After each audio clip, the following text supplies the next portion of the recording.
Some love fall by the wayside, and some of us are to the stars, and some of us sail for troubles.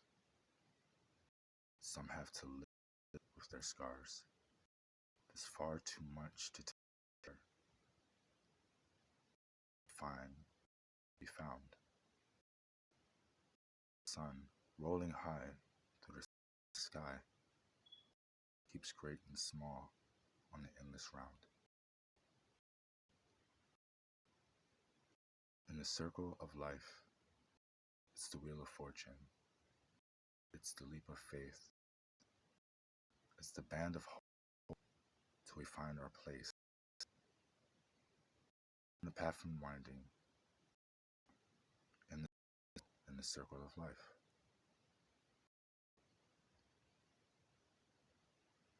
It's the wheel of fortune, yeah. It's the leap of faith. It's the band of hope till we find our place. On the path unwinding, yeah. In the circle of life. On the path unwinding. In the circle of life.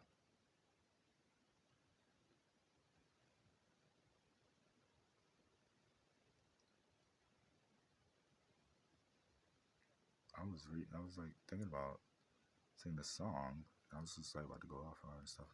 I realized like from child, I don't know how many times I've seen the movie Lion King and the Broadway show, and lived in New York and I really walked by it almost every single day, and didn't realize that Elton John wrote the song. I never knew. It's like how you know something so well. So it's like knowing the characters at Disney World, and then like say for instance, there's a particular time where you kind of find out the world character is now working at Pixar as a software designer. So interesting. That's like silly of me, but like I know a lot of uh, tracks, and many times you don't know who's on the soundtrack unless they're really, really, really well known. Um, so to know who produced it and all that stuff on the sound album. So this is really the lyrics, the words, or like the message of it all. The story, which is really, really impactful. Circle of Life. It really just is reminiscent of a lot of things. I was going to sing just the chorus. So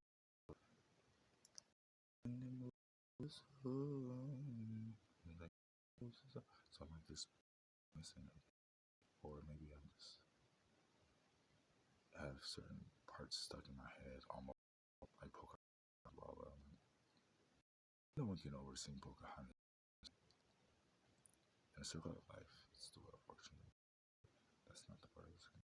So I'm like trying to remember. There's like different parts of the background, many, many vocals.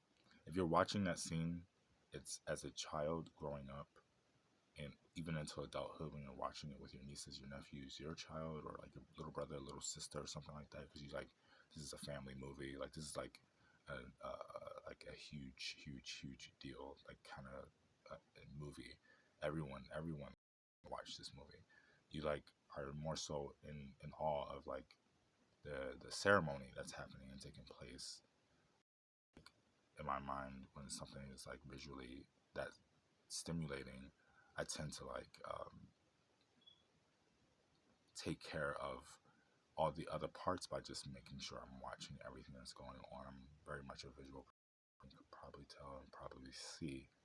And this is how, to me, to allow my visionary style to be applied, the lyrical poetry of it all. Some of these words are like, some of these very first verse, seen that can words do that can ever be done. Some say eat or be eaten, live and let live, right?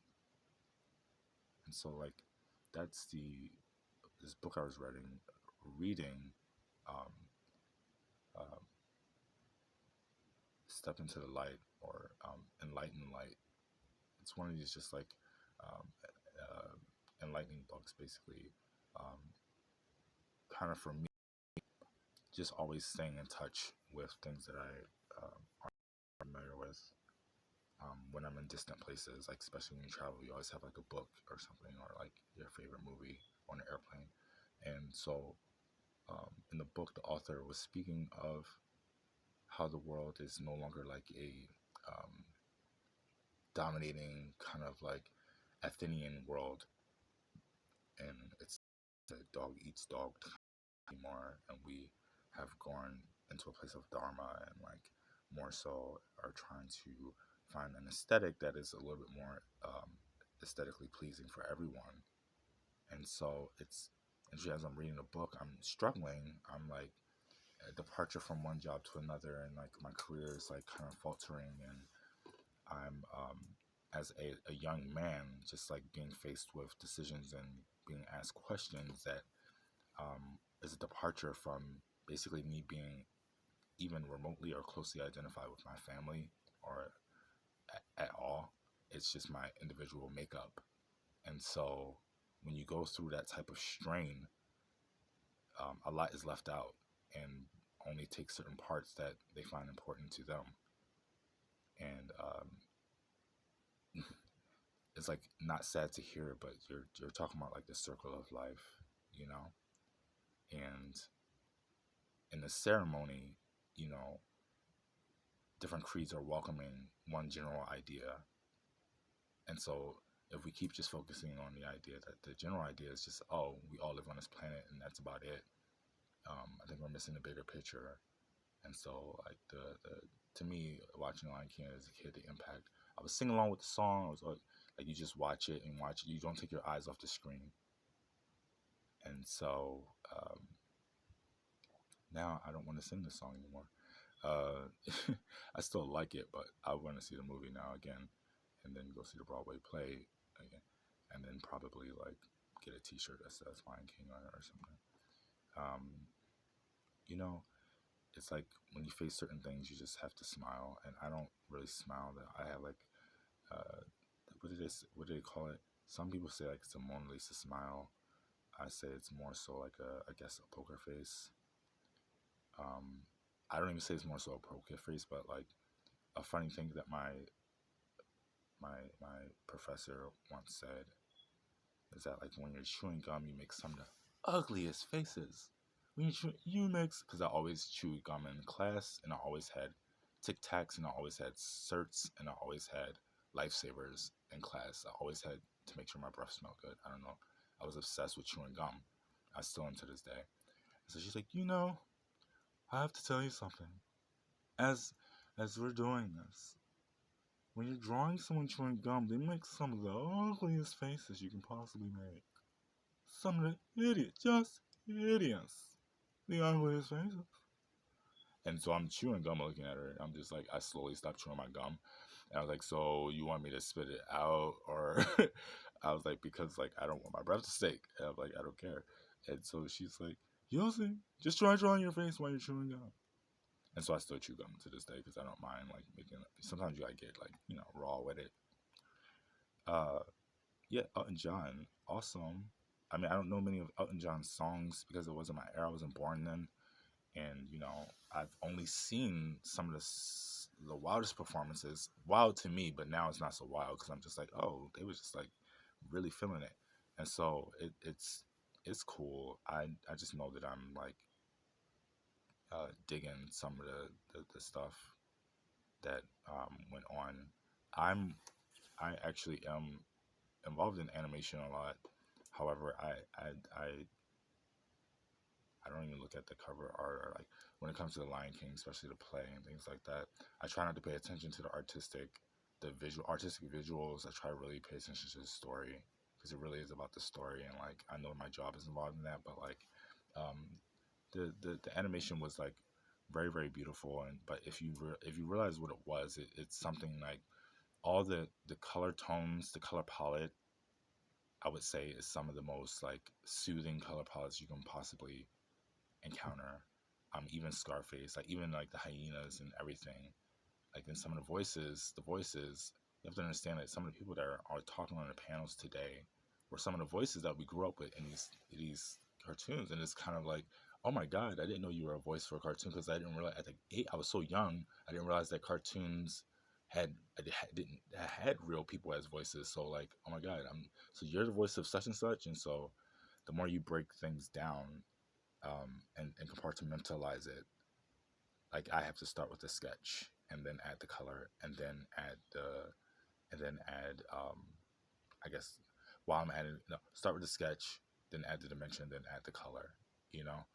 And so the movie more so with the color palette, like as you see here, there's nothing that I feel but like such a soothing sensation, such a soothing, relaxing vibration, and we're gonna have more days like this for sure. It's kind of like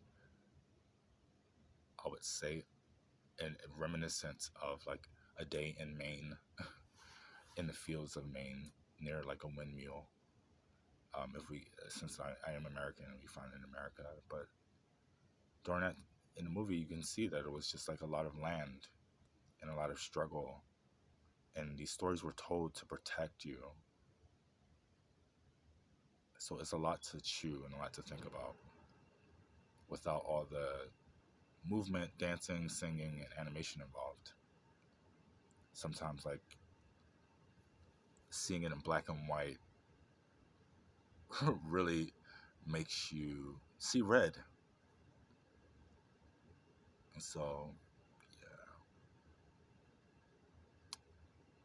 Oh, look at that.